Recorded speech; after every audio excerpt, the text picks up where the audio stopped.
Mahindra Scorpio-N today and also compare it with a couple of its rivals.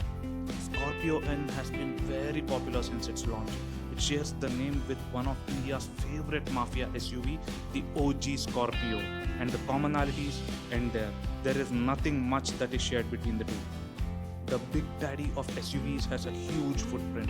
The front is butch as expected of an SUV in this class, and the side profile again sports a minimalistic design. I like the rear design better than the high cross. It is rather simple and nothing fancy there.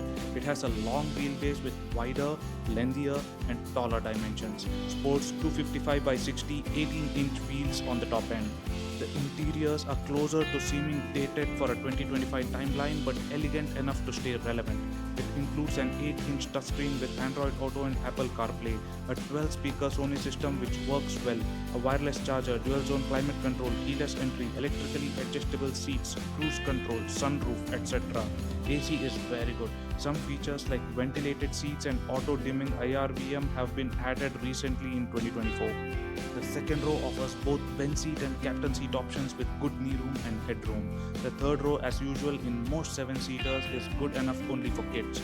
The boot space, let's better not talk about it. Unless the third row is tumble down, but even then, I feel there's more engineering required here for better utilization.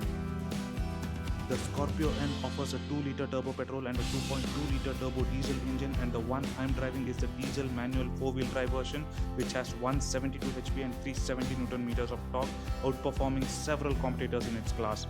Though many prefer automatic transmissions, you have to acknowledge the appeal of a manual gearbox, especially in a robust SUV like the Scorpio-N. I have noticed that Mahindra petrol engines have very strong performance and refinement. The commanding view of the road is the highlight. The ride quality is good, though there is a bouncy feel every now and then. The steering is feather light, making it easy to maneuver in the city while it weighs up well at higher speeds. The clutch travel and effort are higher than expected but should be acceptable for a vehicle this size. The gear throws are a bit longer. The 4-wheel drive variant is capable with various terrain modes. It has a 500 mm water weighting capacity. Safari, Innova Krista, MG Hector Plus and sometimes Mahindra's own XUV700 and the latest entry Thar Rocks are its rivals. Now that the Rocks has been mentioned, the everlasting waiting brings tears to my eyes as I'm still anxiously waiting for mine. Okay, enough deviation. Let's continue with the topic of this video.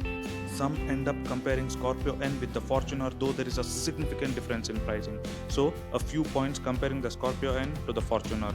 For the very few who have been following this channel, you might remember that I have made a video on Fortuner and you can find that in the info button and the end screen.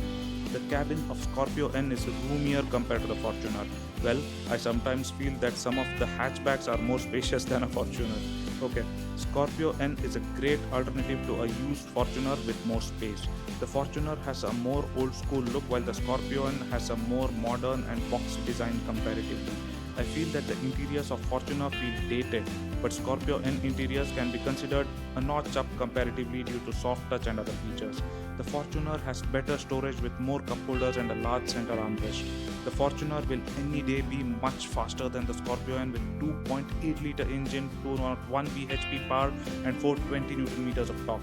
The Scorpio suspension provides for more comfort and better handling, while the Fortuner's handling and body roll need a lot of improvement. A new Fortuner costs almost 20 plus lakhs more than the Scorpio-N top end in Bangalore.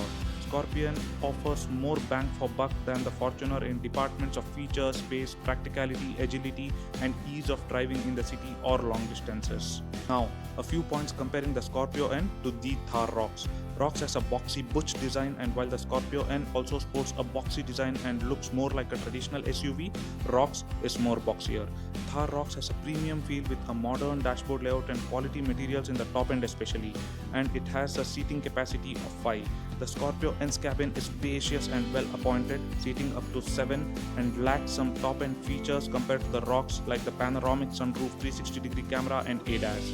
Thar Rocks excels off-road with its robust build and 4x4 capabilities, while the Scorpio-N offers a smoother ride in urban environments and provides stability on highways. Thar Rocks offers adequate boot space, while the Scorpio-N's boot space needs a redesign when the third row is tumbled up, as I have mentioned earlier. Overall, since both these SUVs are priced similarly, choose Thar Rocks if you are inclined more towards off-roading and choose Scorpio-N if you are inclined towards comfort. Though both are off-road capable, Scorpio-N seems to have a bit more comfort since I have driven both for long distances. Now, for my conclusion. Despite some drawbacks like not so premium interiors and body roll, I have to emphasize the old school charm of the Scorpio-N, which feels lovely. And yes, it is a tough SUV. You can enjoy driving this beast while remembering in the back of the mind that it is a ladder-on-frame SUV which is quite huge in size. According to my personal taste, black is the color to go for. Looks outright mafia. Hoping that you have liked this video, request to like, share and subscribe this channel for more on motors and travels. Also, as I usually say, pour down your emotions in the comment section below. Thanks for watching.